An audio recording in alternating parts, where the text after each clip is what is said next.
The insult was meant to be invisible. Spoken softly in Spanish, wrapped in arrogance, tossed casually across a linen-draped table like a used napkin. The billionaire smiled as he said it, certain no one but his companions would understand. What he didn't know was that the young waitress standing beside him understood every single word, and that the reply forming in her chest would change both of their lives forever. Before we go any further, if you believe in kindness, second chances, and the quiet power of dignity, take a moment to like this video, share it with someone who needs hope, comment your thoughts, and subscribe to the channel. Stories like this remind us that compassion still matters, and your support helps us keep telling them. The restaurant sat on a hill overlooking the city, glass walls catching the sunset and turning it into gold. It was the kind of place where money spoke fluently, where menus didn't list prices, and where servers were expected to be invisible, efficient, polite, silent. For Sophia, this job was survival. She wore the uniform with care, pressed every morning in the tiny apartment she shared with her mother, hands steady even when her heart wasn't. Each shift paid a little toward rent, a little toward medical bills, and a little toward a dream she rarely allowed herself to think about anymore. Sophia hadn't always been a waitress. Once, she had been a top student, the first in her family to earn a scholarship abroad. She had grown up translating for her parents, switching between languages with ease, absorbing accents like music. Spanish was her first language, English her second, and several others followed naturally. Words were her gift. But gifts don't always protect you from life. When her father died suddenly and her mother fell ill, the world narrowed to hospital corridors, overdue notices, and choices that didn't feel like choices at all. Sophia left school, came home, and took the first job that would hire her quickly. That night, the billionaire arrived surrounded by laughter and confidence. His suit was flawless, his watch heavier than most people's monthly salaries. He was known in business circles for ruthless deals and public philanthropy, a man praised on magazine covers and whispered about in boardrooms. To the restaurant staff, he was just another powerful man expecting perfection. Sophia approached the table with her practiced calm, offering menus, water, and the kind of smile that asked for nothing. As the evening unfolded, small humiliations stacked quietly. A snapped finger instead of eye contact, a dismissive wave when she paused too long, a sigh when she refilled a glass that was already half full. Sophia absorbed it all the way she always did, by breathing slowly and reminding herself why she was there. But then came the Spanish words, spoken with a lazy grin, aimed at impressing his guests. He joked about her intelligence, about how girls like her belonged serving, not thinking. He reduced her to an object in a sentence, confident the language would keep his cruelty hidden. For a moment, the world went silent inside Sophia's head. The clink of cutlery faded, the hum of the restaurant blurred. She felt the familiar burn of shame rise, the one she'd known since childhood when people underestimated her, when they assumed her uniform defined her worth. Her hands trembled, but she didn't step away. Something deeper stirred, years of swallowed pride, nights spent studying by candlelight, sacrifices no one saw. She straightened her shoulders. When Sophia responded in flawless Spanish, her voice calm and steady, the table froze. She didn't raise her tone or insult him back. She spoke with precision and grace, addressing his words, correcting his assumptions, and reminding him, politely but unmistakably, that dignity didn't depend on wealth or position. She spoke of work as honor, of intelligence as something proven by humility, and of how language reveals character more than it hides it. Her Spanish carried no accent of apology. It carried truth. The billionaire's smile vanished. His guests shifted uncomfortably. In that instant, power changed shape. For the first time in years, he was exposed, not by scandal or loss, but by a young woman in a uniform who refused to shrink. The restaurant seemed to hold its breath as Sophia finished, nodded respectfully, and continued her duties as if nothing extraordinary had happened. Word spread quickly, not in whispers but in glances and hushed admiration. Other tables watched her pass with new eyes.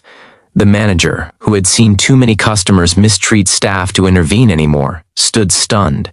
Sophia expected consequences. She expected to be called aside, reprimanded, maybe even fired. Fear crept in as the adrenaline faded. But she kept working, because that's what survival teaches you. Keep moving until the storm reveals what it will take. The billionaire sat quieter after that. He barely touched his food. Something had cracked, and he didn't yet know how to respond.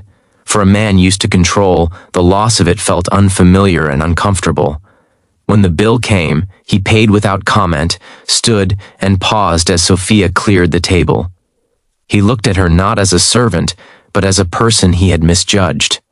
The words he wanted to say tangled with pride. In the end, he left without speaking, leaving behind a tip that was generous but not absolution.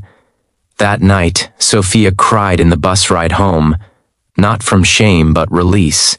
She replayed the moment again and again, wondering if she'd crossed a line, if courage had cost her the little stability she had left.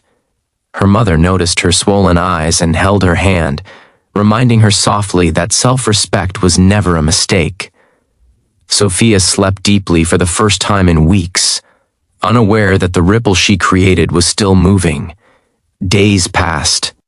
The restaurant buzzed with quiet excitement, the story retold with growing reverence. Sophia returned to her routine, half expecting repercussions that never came. Instead, something else arrived. An email from an unfamiliar address, a request for a meeting. The name at the bottom made her heart race, the billionaire. They met in a public place, neutral ground. He arrived without an entourage, without the armor of status. This time, he listened. He spoke about growing up poor, about how power had hardened him, about forgetting the feeling of being small. He admitted that her response had unsettled him in a way no negotiation ever had. It forced him to confront a version of himself he didn't like. Apologies don't erase harm, but they can open doors. He offered one sincerely. What he offered next surprised her more. He had done some research about her education, her interrupted studies, her talent with languages. He offered to fund her return to school, no strings attached, as part of a broader initiative he wanted to launch supporting workers whose potential went unseen. Sophia didn't answer immediately. Trust doesn't come easily when life has taught you caution, but she felt something else too, a possibility she thought she had lost. Sophia returned to school months later, juggling classes and part-time work, fueled by determination more than comfort. The transition wasn't easy. She faced whispers, doubts, and her own lingering fear of failure. But she remembered the night she found her voice, and it carried her forward.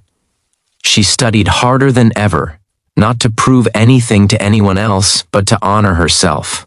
The billionaire kept his word.